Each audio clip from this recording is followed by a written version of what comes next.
시청자 여러분 안녕하십니까? 이데일리엔 성주원입니다. HDC 현대산업개발이 금호산업과 아시아나항공의 재실사를 요구하고 나서면서 채권단과 금호산업, 아시아나항공이 대응책 마련에 부심하고 있습니다. 업계에서는 현산의 재실사 요구를 채권단과 금호산업이 받아들이지 않을 가능성에 무게를 두는 분위기입니다.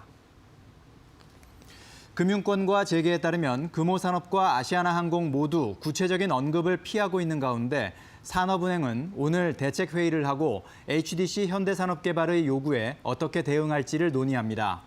만약 아시아나항공 인수가 무산되면 아시아나항공은 채권단 관리 체제 아래 놓일 것으로 관측됩니다. 이 경우 채권단이 아시아나항공의 영구채 8천억 원을 출자 전환하는 방안이 유력합니다.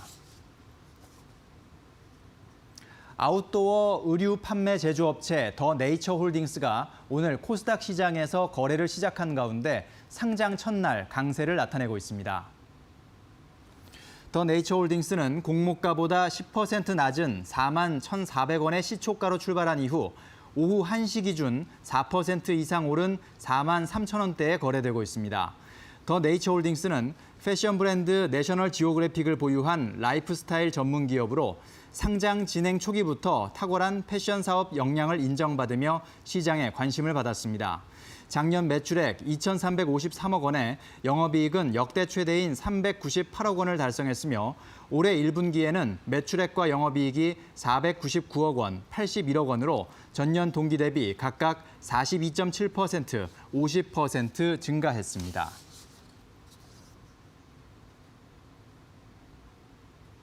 진단시약 전문업체 액세스바이오가 미국 식품의약국으로부터 코로나19 항체 신속 진단 키트의 긴급 사용 승인을 받았다고 밝혔습니다. 액세스바이오의 신속 진단 키트는 임상시험에서 민감도 98.4%, 특이도 98.9%를 나타냈습니다. 회사 측은 미국의 경제활동 재개로 하루 확진자 수가 7만 명을 넘어서고 있다며 이미 미국 판매 계약을 체결해 긴급 사용 승인과 동시에 신속하게 판매할 수 있다고 말했습니다. 대웅제약은 지노믹트리가 개발한 코로나19 분자 진단 키트 아큐라디텍에 글로벌 공급 계약을 맺었다고 밝혔습니다. 대웅제약은 해외 지사 법인과 파트너 네트워크를 활용해 아큐라디텍이 해외에서 더 많이 판매 허가를 받을 수 있게 힘쓰기로 했습니다.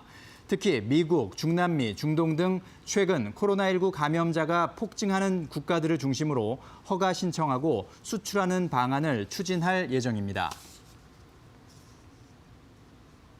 이데일리 단독 보도입니다. 단군 이래 최대 규모의 재건축으로 꼽히는 서울 강동구 둔촌 주공 아파트가 주택도시보증공사에 일반 분양 보증을 신청해 3.3제곱미터당 2,978만 원의 보증서를 받은 것으로 확인됐습니다. 업계에 따르면 둔촌주공조합은 지난 24일 허그로부터 주택분양 보증서를 발급받았습니다. 코로나19 장기화 속에 이번 달부터 시행 중인 허그의 조치로 분양 보증료율 50% 인하 혜택도 누렸습니다. 다만 분양가 상한제 확대 시행을 이틀 앞둔 오늘 오전까지 강동구청에 입주자 모집 공고 승인 신청은 접수하지 않았습니다. 내일까지 입주자 모집 공고 승인 신청을 마쳐야 분양가 상한제를 피할 수 있습니다.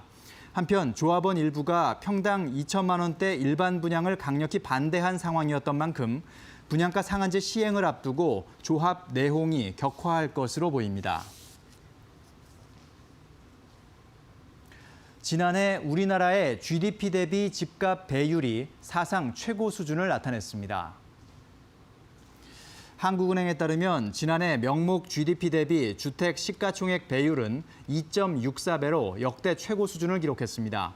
이 배율이 커질수록 경기보다 주택 시장이 상대적으로 호조를 띄었다는 것을 의미합니다. 지난해 주택 시가총액은 5,056조 8천억 원으로 지난 2016년 4천조 원을 돌파한 이후 3년 만에 5천조 원을 넘어섰습니다.